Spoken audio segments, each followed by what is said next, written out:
ezalinde yo saliete tomona mokona misato na obuya sika nzambe tokumisi yo mpona yango tosanzu tonetoli yo yawe na kombo na Yesu Kristo tikete moko na moko na biso azala reconnaissant epa na yo nzambe wete bolamu na yo eyawe eleki ndelo na ntango oyo nkolo solo bamingi bamonaki ane 2021 bakotaki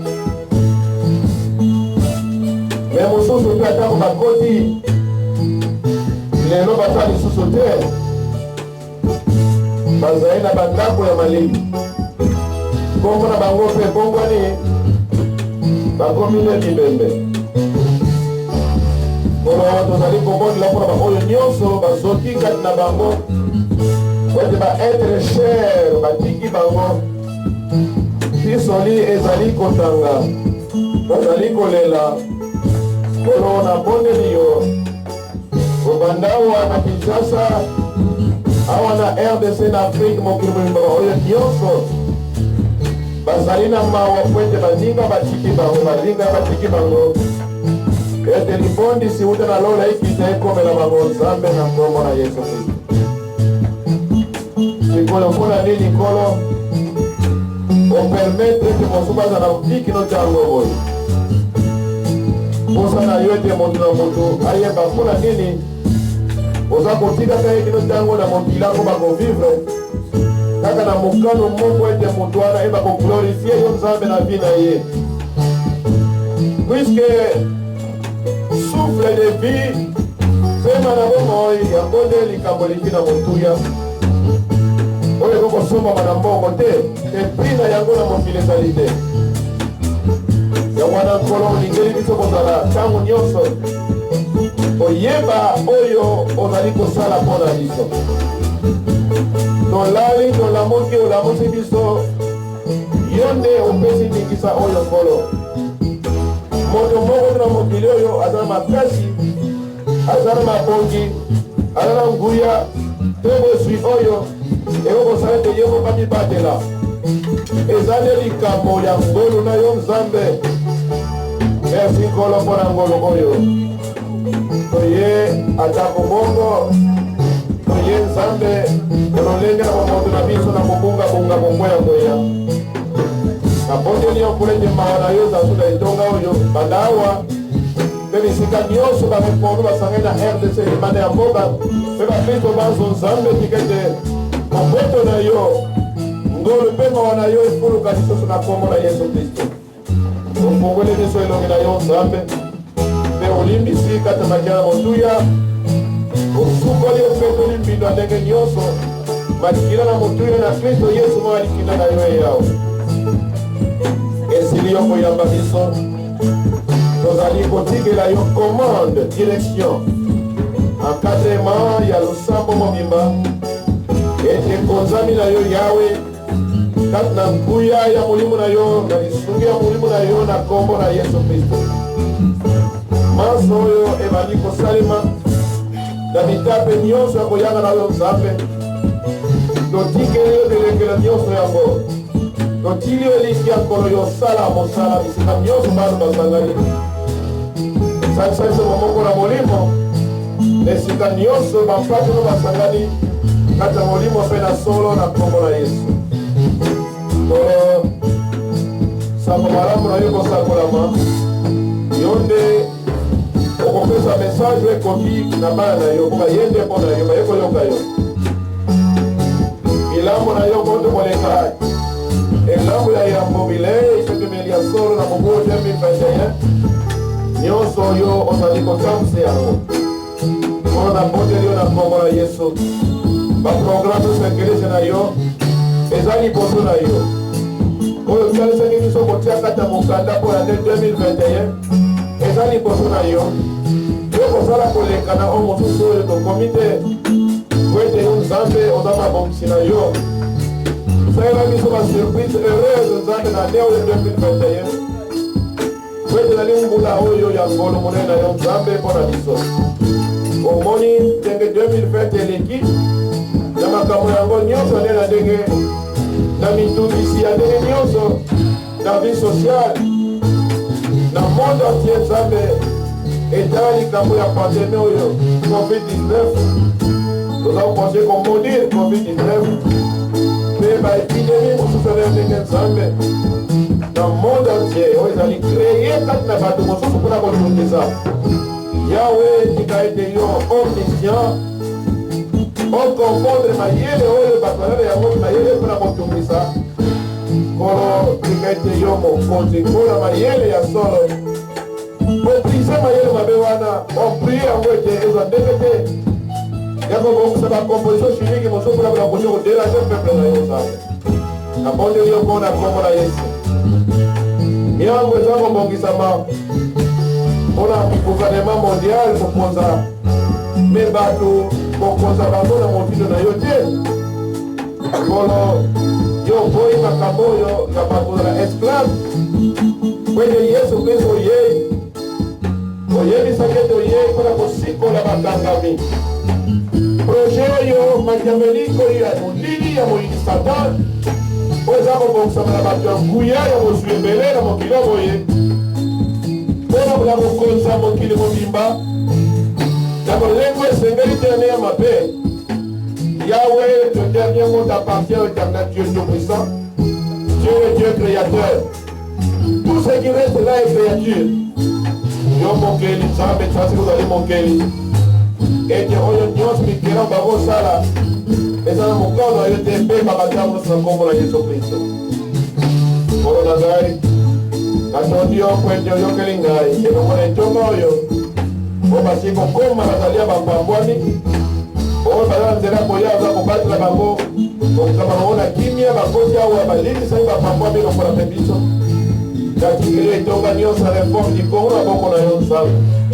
Moko na moko na sike zwami ye kolo bazali bampase na yo tosilaki kodedie bango epa na yo banso kuta le 30 décembre awa baza na marche oyo ya suffisance totale ya yo Yesu mpe bazali couvert banso bampate oyo couverte na grâce na yo Nzambe. Natondi yo kolo po ete ozali kati na mosala ozali mokonza mobembo tobandi yo de lumière ya vie pole ya bomoi na mobembo mobimba oyo ya 2021 pembo lokumu masando yawe ezonga mboka na yo na nkombo na Yesu lumele bongo mpona mboka na biso République démocratique du Congo enkolo kobanda mokambi na yango bamulamatere proche mpe lointe na ye peuple congolais mobimba Nzambe opele destine na yo se destine na yo kolo mokano kaka oyo yo yango kolo ekokisama mpona bolamu na peuple oyo na nkombo na Yesu. Moto moko te liboke ya bato songolo te oyo bakokosala miango na bango mpona kolinga kotungisa peuple oyo boye ntango moni motu wana ntango moni liboke wana Nzambe kolo maloba na yo eza mokosama mpona bango to mpona ye tombona elobi yo tokokuna na Esaïe chapitre 8 verset 10 oyanga miango elongo ekosuka mobele pamba oloba liloba ekosimba te po ete Yawe aza na biso elongo esoko Yawe aza na biso elongo mutu moko te akotemela biso. Yawe ezala elongo na peuple congolais ete mutu moko te ekolo moko te ekoma kofunga mpona kotemelaka peuple congolais Nzambe. Tika ete oyoka Yesu akoka monene okokoka na yo Nzambe mpona kolobela biso yoka ye na ntina na intercession oyo po ete tobondeli yo Nzambe kati na kondima solo tolingi komona nkembo na yo na nkombo na Yesu Kristo, na nkombo na Yesu Kristo, na nkombo na Yesu Kristo. Amen. Haleluya. Amen.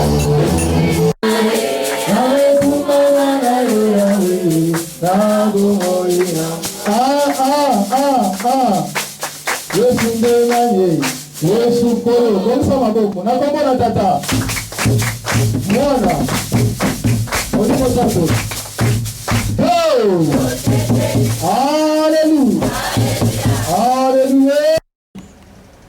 Bami bengi bana ya Nzambe, bami bengi basali ya Nzambe, me bami yebite. Bami yebite, po na kusanga peut-être boyebi. Na sasa oyo ya janvier, na kanisi ete tango tofondelaki na ebandeli awa, tolobaki ete lelo toa le 3 janvier c'est connu ebani bongo, mais atako nano 3e jour yango na ane ya sika, mais bamingi bamonaki na bango 2021. Donc le premier bazalaki. Kasi lelo baza liso oyo eloko nini esali ete bango bazala te yozala. Eloko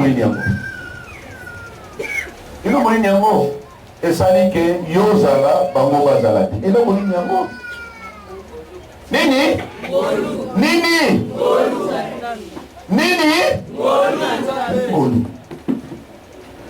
c'est pourquoi tu as vu ça que le 30 décembre était année oyo 2021, on a pu se réformer et puis ça m'a dit année de grâce du Seigneur.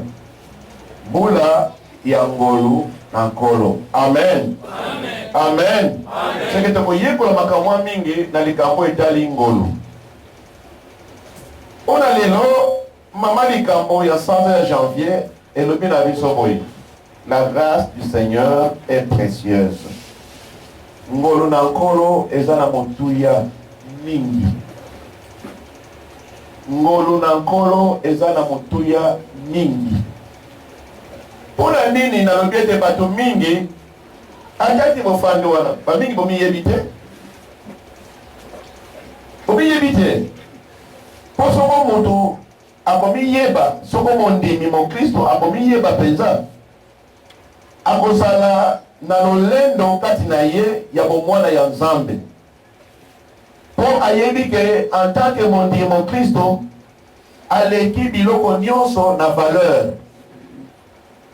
Po maloba na Nzambe totangi lelo elakisi biso ete nous avons été rachetés à un grand prix. Donc tosombamaki parce que tozalaki ba esclave, tozalaki ba umbu. Et moto nyonso azali kobotama awa na se, azali kobotama na mwango wana ya boumbu. E boumbu wana moto ye moko ami kotisaki na yango, atako azalaki monsomi azalaki libre, parce que moto azalaki na liberté oyo ya kosolola na Nzambe, koyebisa na Nzambe posa na ye ndenge alingi. Parce que mon collaborateur, ami à Nzambe, tant que Nzambe a dit na mokilo moyo Adam et Ève avant que bamite kabango moko et pas na monguna, à tout moment tant que Nzambe azali koya, quand on est au monde comme moi na moke so amoni papa za koya, maman za koya, bana moko mbangwa ke papa ye za papa ye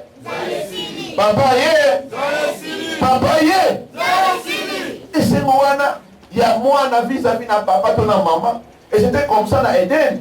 Tant qu'on Nzambe kaza kuyaka ba yoki ke mouvement Nzambe eza ko adana el pamoko na sengonyoso bazo kende parce que bazo kende ko rencontrer papa na bango, et c'était la même chose affection ya tata na bango et pas na bango bana Nzambe samba baona nengo wana iloko yo et pesa ki kanda makasi pa na sata et bo savoir na ko renverser likambo mo moto ye moko lotomo azaki na yango moni.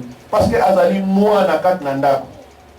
Et mwana kati na ndako ezali bongo mobeko pe eyebisi bongo mobeko ya Nzambe ata mobeko ya leta elobiete biloko ya tata eza biloko ya bana. Oh, webite biloko ya tata eza biloko ya bana.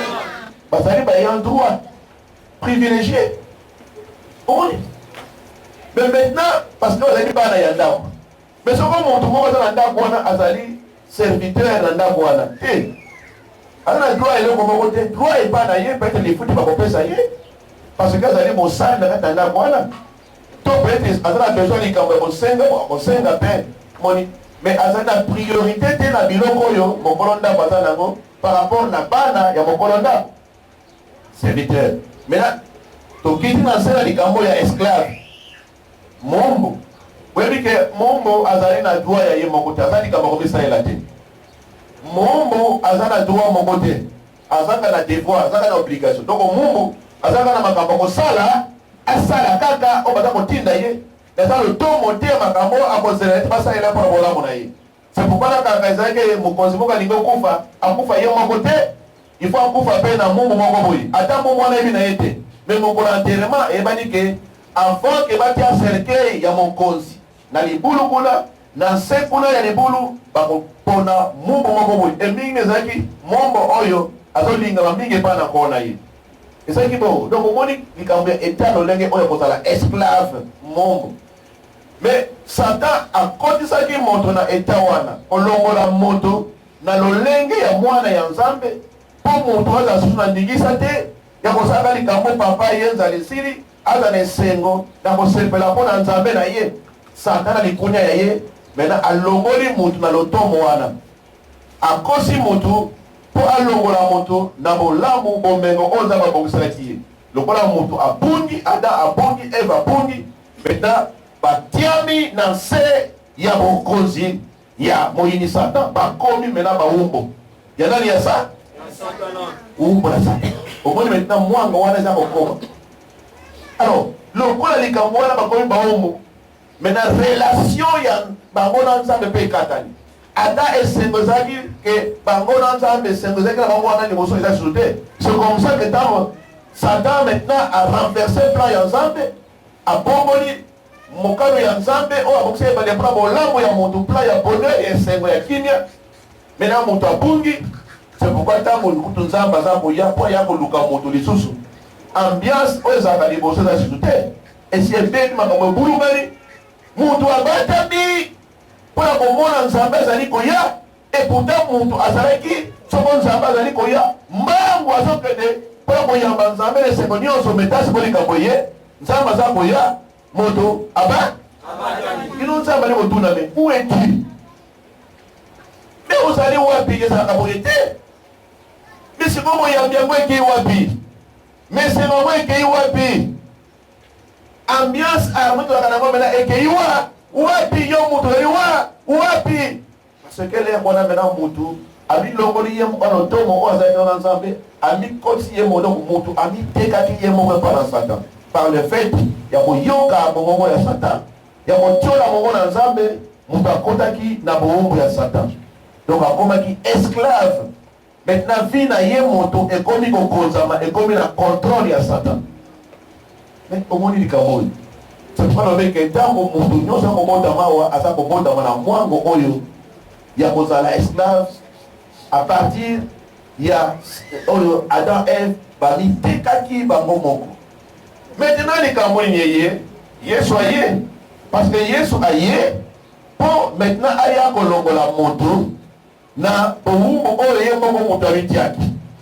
Or ezala na kondima na kala likambo ezali kuna eza kosalema meme ate na ntango na biso kaka na bakoko na biso bazalaki likambo ke motu oyo asombami puisi bazoteka bato bafamille moto na biso moto lisusu awa naza koexplike makambo oyo likambo etali ngolu grâce ozopesa bandakisa ndenge wana biblia mpe na ndenge kaka totambola makambo kokiloko ndenge ezalaka kalakala na kala mpe ezalaki bongo kati na libota soko mwana moko azali kotokisa baparent azali vraiment mobulu mingi nazoteka mpe bato na kala ntango mosu okomona motu mobimba bakoteka ye kaka bakosalaka nini sake oyo ya mungwa oyo ya 25 kilo wana moto atekami contre sake ya mungwa 25 kilo moto akei parce que moto oyo balobi akomi indésirable aza kodéranger société azodéranger bato azodéranger famille il faut atekama tina ekofana soki ata libota eza te kata mboka eza te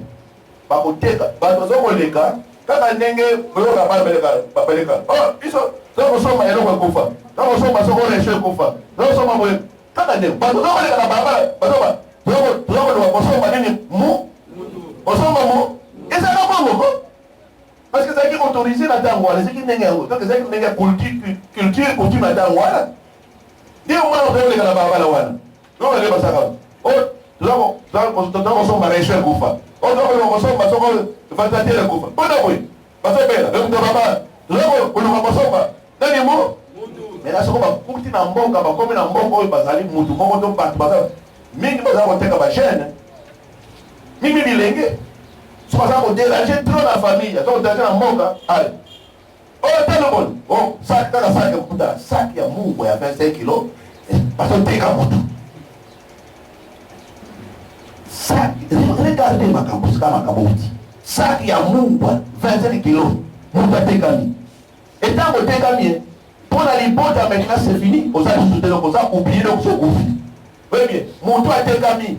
N'a n'est pas un qui est pas. On va monter mon toit pour la banque. Encore. Vous avez sauté. Ok.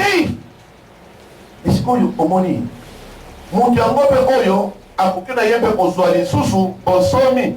Ce qui peut mon sous à l'indi était racheter. Mon parce que acheter parce que pas sommer yo. Maintenant, pour il faut racheter. Donc on va sombrer le sous maintenant. Alors, mon tout yaoyo, va me foutre. Pour la sombrer le sous, il y a un bengi rançon. Mon dit, prix. Mon tout yaoyo va me payer ça pour la montre dans mon rumbo. On va sombrer le sous. Puisque mon tout a sali mon rumbo à Tekamaki. Mais mon tout a sali mon rumbo, va dire que sombrer pour Akoma. Mon sommi. Je ne sais pas si je me fais bien comprendre. Donc, on va bien. Alors, je fais que les camots et un loup. Donc, on monte Oyo à Tekamaki à Kolomo, esclave. Maintenant, monte Oyo pour Akoma, mon sommet les sources à la source libre. Il faut pas démisser, mon touya, mon source, na Oyo et Sengami, na mon sombaye pour libérer, pour Akoma libre, et ça y est bon. Maintenant, mon dit, Dabo Bazali, ça monte mon source maintenant pour la musique. C'est pourquoi j'avais insisté. Et si quand il y a présent à Taïwana, à l'objet, au Segui. Non, on va dire dans la cité aussi. Parce que c'est différent. Qu'on sait quoi, et ça dit, qu'on l'a la koufa, qu'on soit moi. Mais qu'on sait quoi, et ça dit, qu'on l'a la moumbo, qu'on coma, mon son, voilà pourquoi j'avais insisté. Et c'est différent. Alors maintenant, Moutou Oyo, Bazali, qu'on soit maillé, pour allongwa na boumbu akoma lisusu parce que avant azalaki libre batekaki ye maintenant mutu oyo ateki ye il avait acheté asombaki mutu wana. Alors maintenant akomi boumbu parce que bateki ye basombi na mutu sombo maintenant mutu asombi ye akomi mokonzi akomi seigneur na ye moni. Donc rapport est comme maintenant entre seigneur na esclave kat na nkolo na muumbu.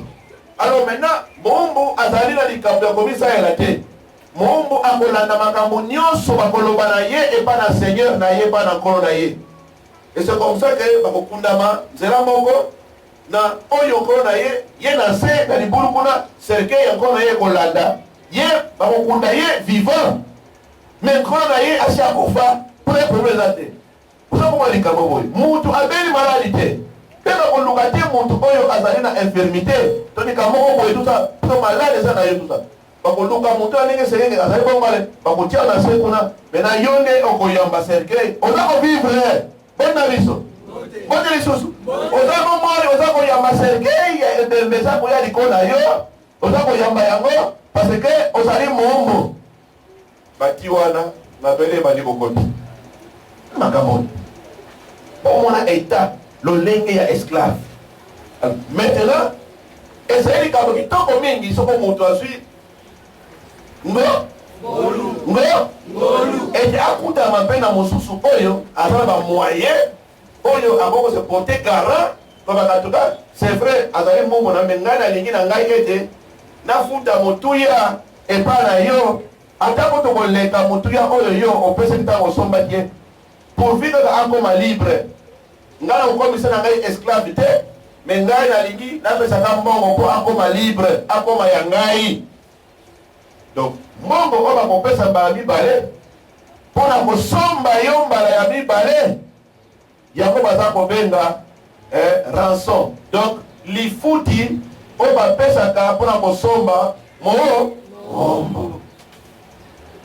Donc moni a partir à expression de pesia wa yango nazali kolimbola likambo oyo esalemi na domaine oyo spirituel oyo ezali olenge na makambo oyo ya bomutu aho batangeli biso na 1 Corinthiens chapitre 6 verset 20 et chapitre 7 quand on appelle verset 23 balobi vous avez été rachetés à un grand prix donc bosombami bosikolami omoni vous avez été rachetés rachat bosombami lisusu bokoma basomi bosombami lisusu bokoma basomi mais ndenge bosombami wana bosombamaki na motu ya mingi alors il faut mutu na moto mondimi abiyeba azali nani ayeba ke azali moto ya valeur penza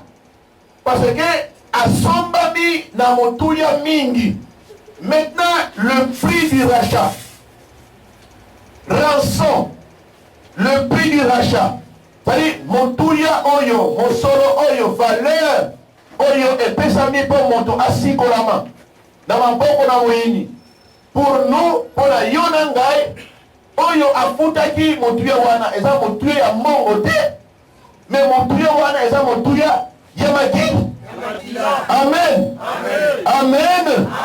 Donc maintenant motuya ya makila c'est pourquoi kuna na Eden moyini akomisaki moto esclave na ye il fallait maintenant likambo eya ete moko à se porter garant pour que ngai nazali prêt pour na longola moto na bubu masana yango pe moto wana akoma ya ngai omoni.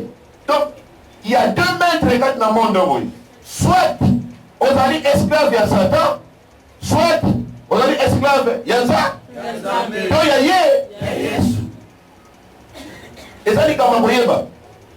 Maintenant ngolo ya Nzambe emonani na likambo oyo ete ba oyo nyonso bazoko ya na mwango oyo ya kala wana ya Eden ti mwana azali kobotama aza kobotama na mwango wana ya kozala mwango ya nani mwango ya nani. Donc bulani makamalo bia wote mwana aza kobotama aza kobotama na mwango nini mwango nini. Il me semble que vous allez pour la peut-être.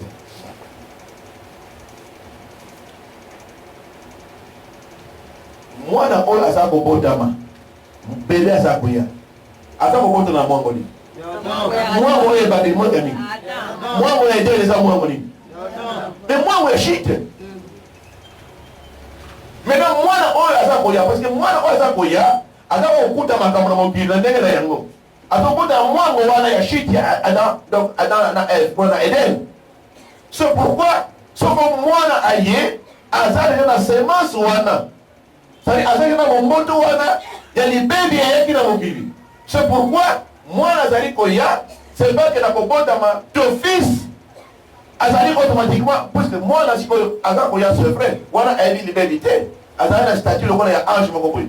Mais pendant que azali kokola soko mwana oyo azwi éducation ya makambo na Nzambe te soko mwana oyo abongoli motema na ye te soko mwana oyo ayoki maloba ya Nzambe te soko mwana oyo azwi enseignement te ya makambo na Nzambe to prédication te soko maloba na Nzambe etouche mwana oyo te ke maintenant akokuta makambo ya ndenge na ndenge oyo ya mwango ya Satan wana otiaki moto esclave akokuta na mokili boye bato basonaka akuta mokili oyo bato babundaka akuta mokili oyo bato bayibaka akuta mokili oyo bato babomanaka akuta mokili oyo bato na kolangwa mpona makambo nde ya ndenge akuta mokili oyo makambo ya nde ya ndenge wana ya mabe e makambo wana aza kuta yango ekoinfluence ye na mili aza kovivre parce que akutami na mwango wana me maintenant mwana oyo soki azwi enseignement ya makambo na Nzambe kwata kolakisa awa oyo koyebisaki tala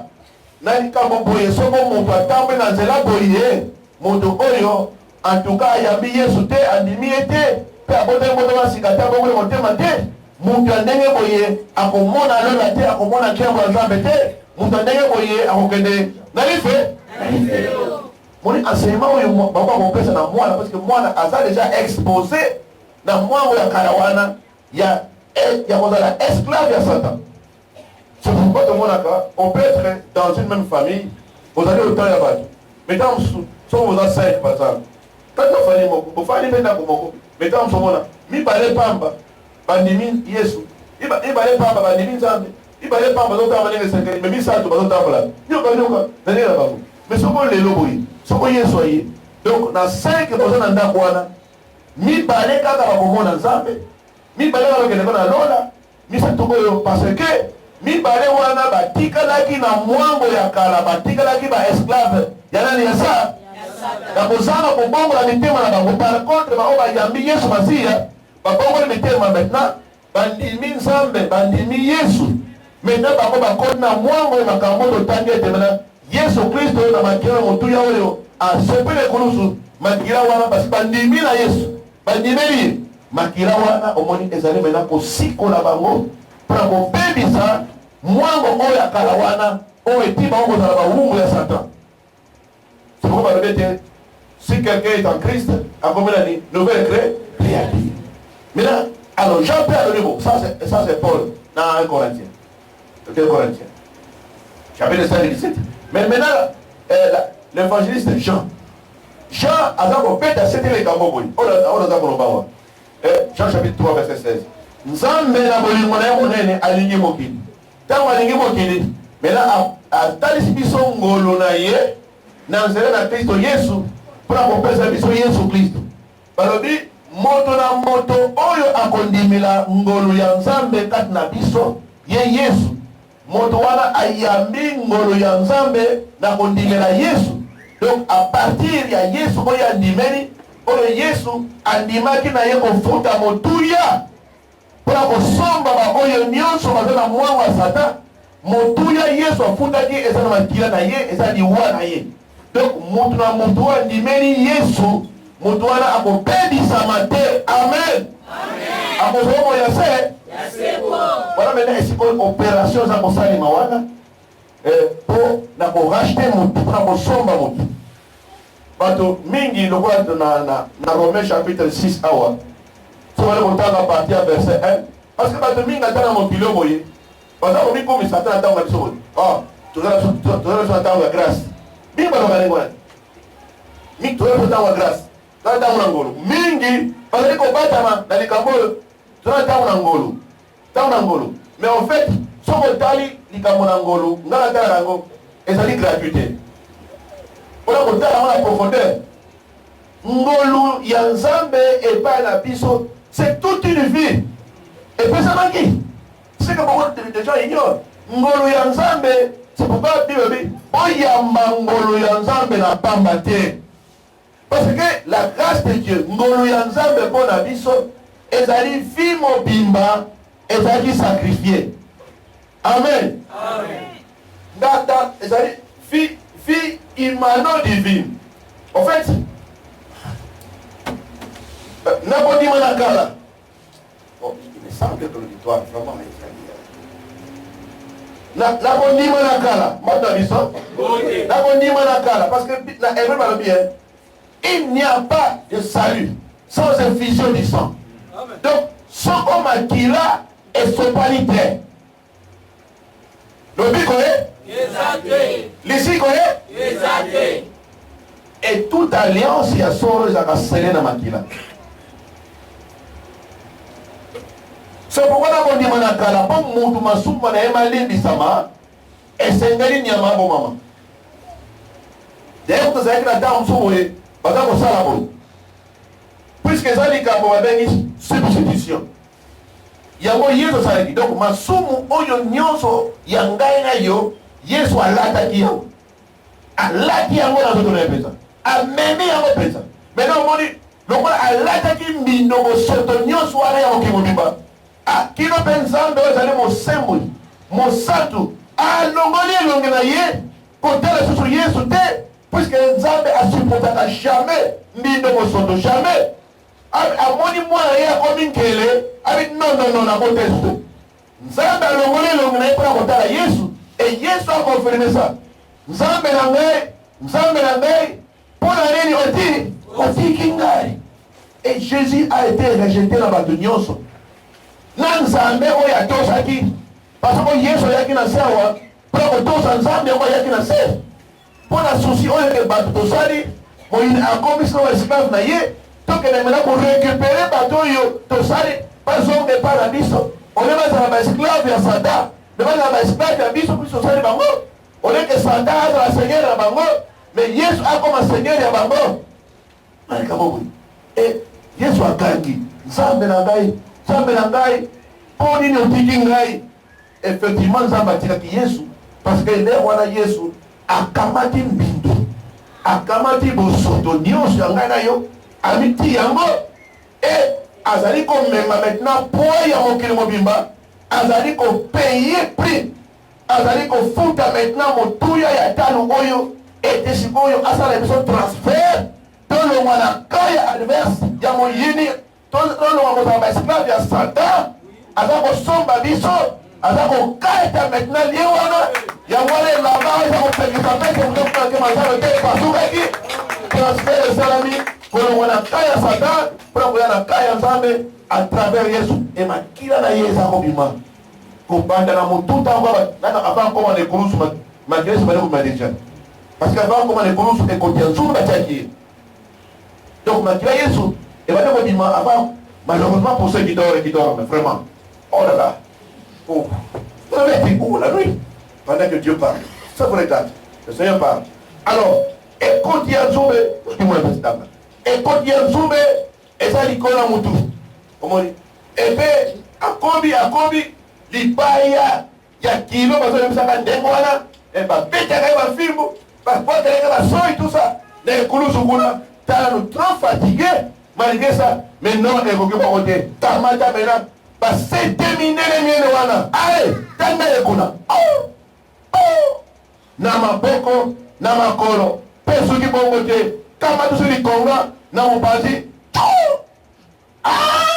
tala mabe ya mutu ndenge ezali mutu azali vivant parce que tout eve bamato minene na basete minene wana aza ye bomoi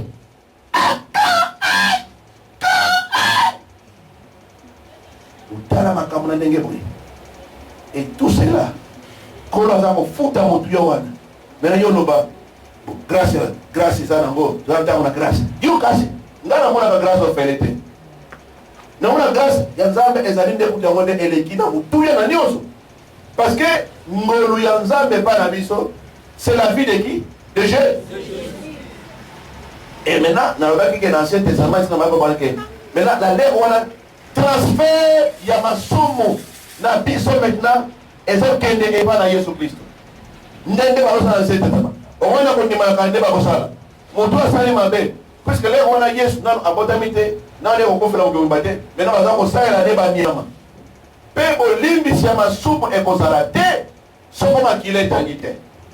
C'est pourquoi basala boye nyama bayena nyama yo sala libonga nyama bamene opala bangana tango maintenant dikame ezali bakamati babongisi mbeka puisque ezali sacrifice pour ça et le plus grand sacrifice de sacrifice Jésus-Christ n'est pas nous.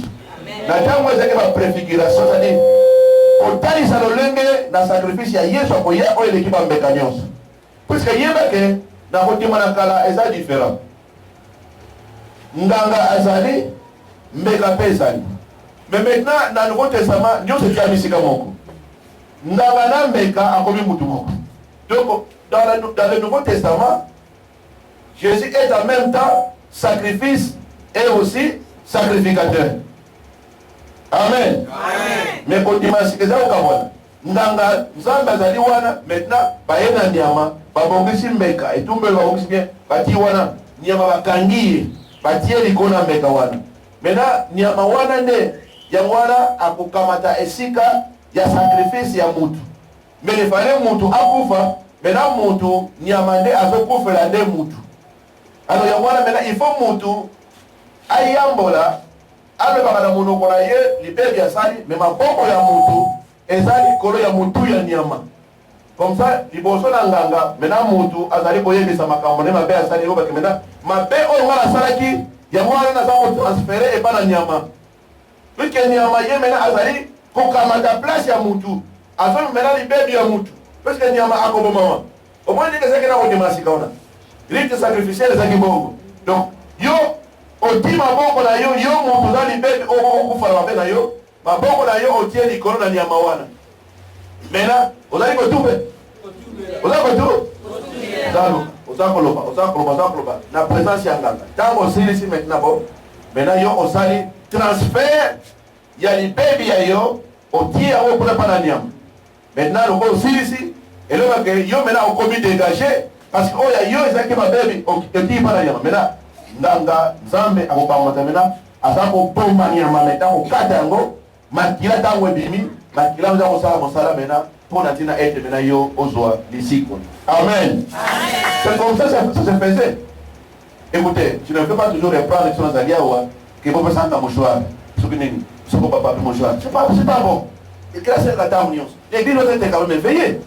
Tiens, je réclame. N'a pas toka quand il travaille parce qu'il travaille spirituellement moi. Mais il faut la scène après hier. Après il y a pour la scène.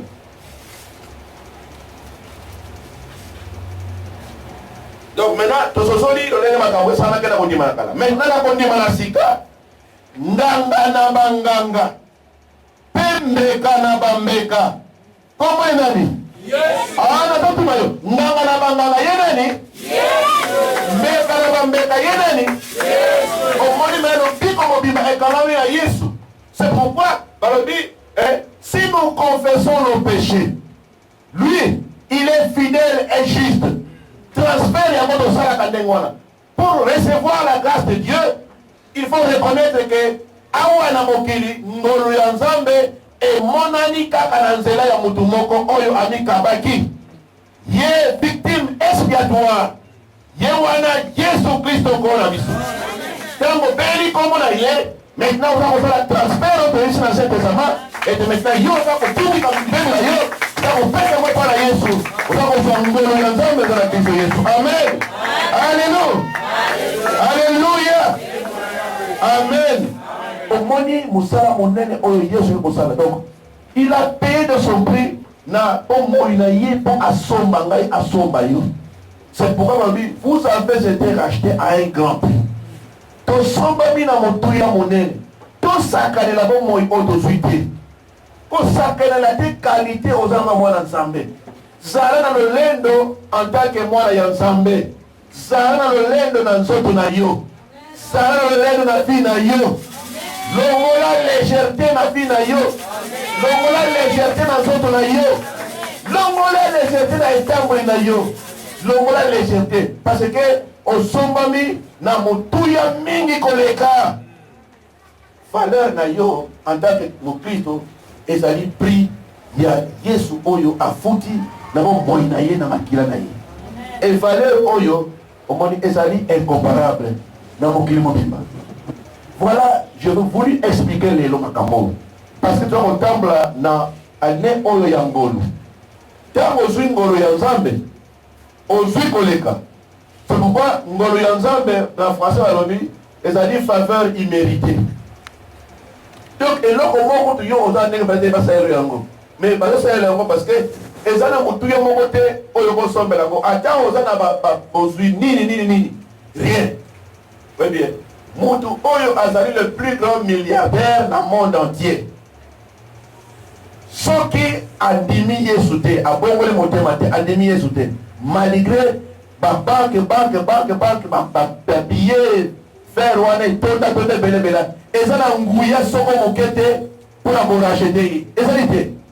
Donc tout ce qu'on peut avoir quand na monde oyo donc on soit bozui quand na mokilo boyi et ça atana valeur mon côté et qu'on a pote moto asomba bomo inaye rien. Par contre même moto o amone kazali mobola koleka na monde entier mais tango andimi Yesu tango asosoli ke kaka Yesu nde ye akufaki na ekulusu mpona ye asomaki na makila motuya mpona ye asomaki na ekulusu asomaki na ekulusu mutu wana ataka aza mobola koleka mabola moto oyimba ye wana omoni akobanda kotiola le plus riche du monde parce que mobola amoni lola kasi mosui kozwa amoni life. Et la Bible c'est clair au monde de Lazare, non? Na homme riche. Peut-être que dans la Bible il y a tout ça. Donc on dit soko mwana ya nzambe mon Kristo mondimi aza komiyeba na yete ke asoma mina otuya. Omoni akozala na vie oyo ya kilote. Pe akosala bisala la kado moina yi. Donc tozwa ki faveur oyo. Mais faveur oyo to mérité à monter parce que tozwa na lengete ke basa so likambo wana. Donc ndenge monter. Donc ezali faveur imméritée. Et puis, Père Balobi, grâce, et ça en même temps, pardon. Amen. Amen. Pardon, ça veut dire ici. Parce que mon tour, a joué grâce, c'est que ma péché, ma limite. On est parenthèse. Dans la réformation, mais grâce à ça, il y a 18 ans en prison. D'abord, quand il qui est Etumbo, il y a l'Iwa. Mais maintenant, il y a combien, comme maintenant, Etumbo, a fait la boloko. Mais là, les camons ya ngolo et tout bozo kitaka. C'est ma moi tango. Ah, ils assument que afala kuna kino liwa, mais comme ils sont bakiti ça bozo.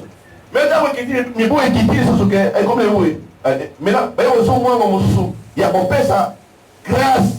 Et ça pardon va pardonner. Et mon temps bil à quoi maintenant na mekowana o ya komana que ah c'est vrai, attends ça que il faut pas vous mailler. Tous na pour me sauter, mais faire la boloko que doit me voilà payer le ouais so kitaka mukemuke mais so kitaka mukemuke wana ezela nzela nini ya grâce kino yo komona ke a moto yo abimi mais moto abimi asa moto ya makaminene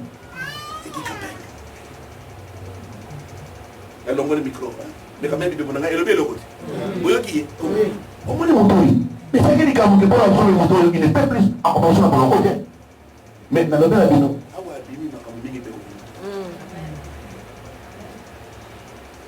ngolo ya nzambe kundola makambo ebele beaucoup mona beaucoup baba ngose mais pas makambo ebele ça dit quoi et c'est bon par exemple moi na biso moi de lisous oui donc quand la grâce ni les allez pour la pas pardon mais les allez immérité donc moto moto azo surtout que là likambo esali kaka ngai ata on nenda ngai boy likambo esali pour ngai au moins il m'a pas montré la capta muso mo utali kaume et combien d'engeni kaka ngai ba sele kamo kaka ngai mais non dans nani mais Fibochette il m'a kabonaye hein mais Fibochette voilà il y a azaki faveur moko immérité oui m'a kabonaye non hein dans la David ils est bon mais Fibochette yo malgré denga na ye ko dem yemo ko be ngai mbombo ibra mbombo mutu nenete mais balobi il faut avoir kolia kana mokonzi mais ça mo faveur imméritée kasi David pour la reconnaissance taille atali bolamu hein de ba parents parents wana ya Mephosheth notamment Jonathan mais pas ça qui voilà non c'est vrai atako Mephosheth a donc mérité que maintenant la péché faveur wana wana pe omoni katina là où t'as ma biteni parce que les hommes pour être surtout dans polémique comme telle grâce donc grâce dans le but et ça ils sont faveur imméritée puis dans le but comme il y a pas pardon et au moins que les sous quand on a fait exemple les campo au moins ils ont en même temps don ya nzambe au moins quand la grâce nzambe ça on peut ça pas don quand na mo au moins oui bien c'est pourquoi nyonso to mosala nyonso comme la biso oyo ezokamwisa biso koleka mais mpe ezokamwisa bato yo kozwa lolendo na makambo wana te yo kozwa lofundu te puisque ezali don ezali eloko oyo opesameli okomona moto atie loko moto maladi apiki ale makasi mona boye ale ekomi moto akomisama mena ministère na ye azali moto ya ministère osaka miracle. Comprenez ça? Il y a même pour ce soit commis ministère des miracles et de délivrance. Et comme une publicité. Ce qu'on suit les camots que au bon élit, les camots y est stable, il y a mon nez, paix, bas biki, bas si pour la mise pour moi ni oui. yoka ezali ngo edi ngonza apesi yo faut pas s'enorgueillir ezali don euti na nzambe nzambe apesaka na bato badon na ndenge ye alingi na ndenge ye amoni na ntango mpe ye alingi likambo ozelaki te ntango so likambo balobeke likambo okotekala jamais kozwa yango mais s'il vous plaît yango wana bana nzambe yoka malamu na makambo nyonso bato bakoki koloba na yo to kolaka yo zaka likambo oyo kati na kobeke oyo wana alobi to oyo wana balobi bazali bato mais nga naza kozala liloba ya nzambe parce que Dieu parle en dernier ressort et Dieu confond toujours maloba ya bato quand bato balobi ezali boye oui bango balobi c'est lui dort toujours ntango bato balobi bango balobi mais sikoyo yo zela liloba ya nzambe. Vous savez, Dieu se surprend toujours. Hein. Et c'est comme ça que Job a dit, mon rédacteur, c'est le dragon. Dieu agit souvent en dernier ressort. Pendant que Batnion se bat meki, na dernier na bango, ba lobby, ba tuki, ba toki, ba tcholi. Vous avez compris, diga manza bebini. Vous vous rappelez l'histoire de Hannah et Pénina. Vous vous rappelez Hannah et Pénina. Vous vous rappelez? Qu'est-ce que Hannah pas enduré la Pénina? Et nous, on a enduré. La vie n'a eu les âmes à Kamotan pour ça pour naïo. Mon sous vous avez en 2020 ça vite. Mais ça on va qu'il faut ça en 2021. Mais c'est là la persévérance pour attendre. Ça fait partie de ma fouille de l'esprit. Tanga mon thème c'est là. Parce que grâce à Nzambe ça naïo. Donc grâce à Nzambe naïo. Faveur naïe immérité à observer yango. Mais la temps on a yé. La temps on a yé. Amen. La temps on a yé. T'as yé. Le Seigneur parle. La temps on a yé. Il ne faut pas être trop pressé. Et puis, vous avez dans la solution, on fait le l'État. On dit, il y a une solitude, il y a une est-ce que tu vas le dire, est-ce que tu vas penser à est-ce que tu vas penser à ce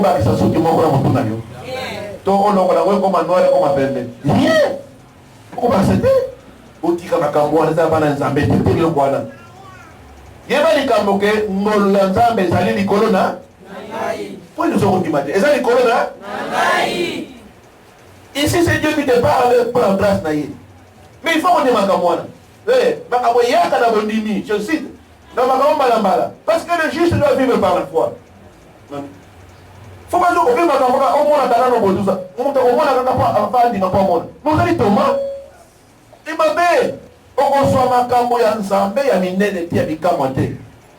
écoutez, moi j'ai toujours eu l'occasion que je vous communique ma foi. Ma foi c'est vraiment bon. Mais le truc c'est que n'a pas ça moi. Parce que moi, je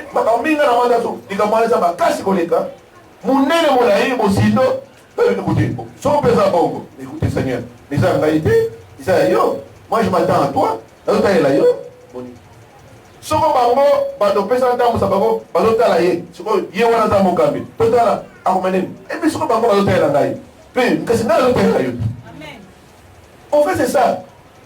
Parce que na kamata makambo mingi ba leader ecclésiastique ba leader pe ya ba peuple ya nzambe ko balancer testament. Otaka na Moïse. Moïse peuple peut-être yebo totala soko akosa ne totala. Je comprends aussi l'église ça déjà mais tu commences à voir. Devons voir qu'est-ce que notre peuple va faire. Vous avez raison. Mais quand vous faites ça, le fait de dire, ça va Seigneur, maintenant, dans sa montagne là, yo, l'accent vous a pour l'abîme. La douceur, la ligament, la moukouma peseraï. T'es ça là, la sanaï.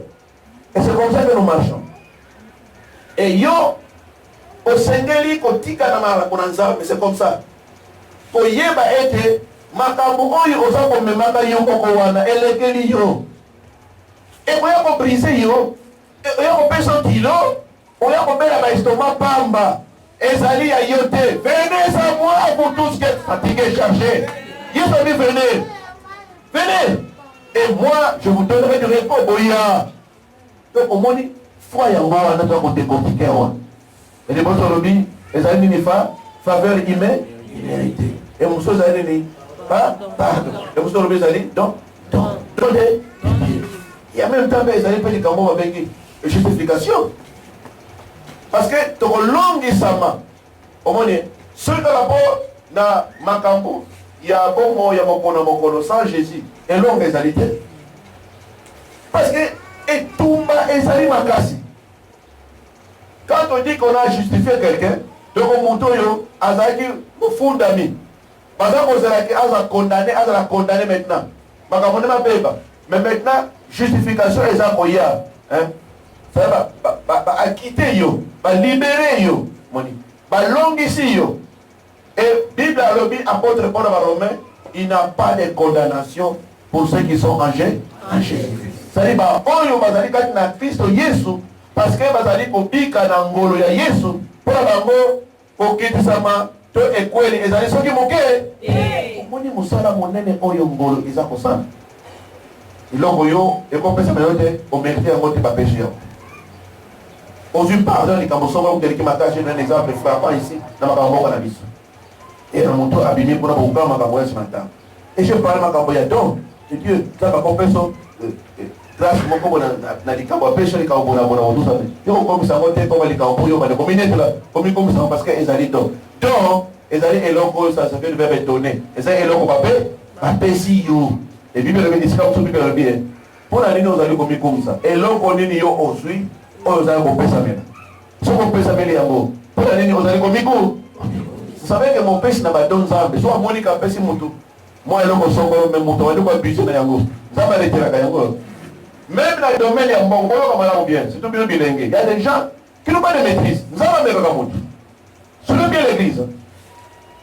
Aux boye. Maintenant ça va pour ça va na kotala ye na matsele nanu. Comme là on a réaction na ye. Et tant qu'on zambe afungoli mwa moke ameki yo afungwa moke wana. Ale yo wana mutu le baluki. Ok, baluki. Même dans l'église, peut oublier. On dit que Zamba mekio parce que Zamba a mis comment mokebo dans Kotala. Mais ce qu'on Zamba a mekio moi mokebo et pas au matin mokebo au contraire, aux gens pour renforcer bolingo na ye pas dans Zamba wana. Ah, Zamba donc le kola moi non yo. Na pesier moke aza fidèle na makamike, c'est que dans la compétition pe mingi, à côté de la fille. Parce que si on a commis troublé, c'est fini. Dieu m'a organisé là. Organisé là. Or, Dieu veut faire des grandes choses quand il a dit non. Mais quand on a fait au talayo,